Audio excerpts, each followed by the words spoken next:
operatorius. Delfi. Mes turim ir Delfi. Sveiki gyvi. Labą dieną, sveiki gyvi.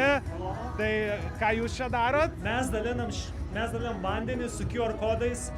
Bandom būti tiltais, ne sienom, krikščionys, katalikai, kad skenuotų QR kodą, ateitų į bažnyčią. Dievas myli visus ir mes norim, kad jie pamatytų, kad mes mylim visus. Nes žinau, kad yra daug protestuojančių, kad po to mes ir siekiam.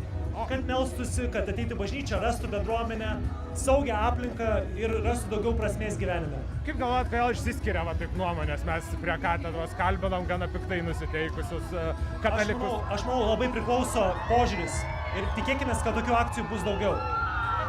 Gerai, ačiū, kuo jūs vardu ir kokia organizacijai priklauso? Justas Rožinio kelias, viešoji įstaiga. Sveiki gyvi, organizacijos mes norime nemokamą vandens, imkite, prašau, daugiau laimės. Norėčiau aš, bet neatimčiau, turiu dar lašelį.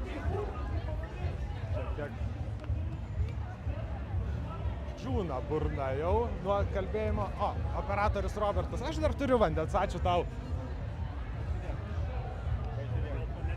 Dabar, štai, kas gal galit per telefoną nuskanuoti QR kodą, sužinot, kur jūs nuves.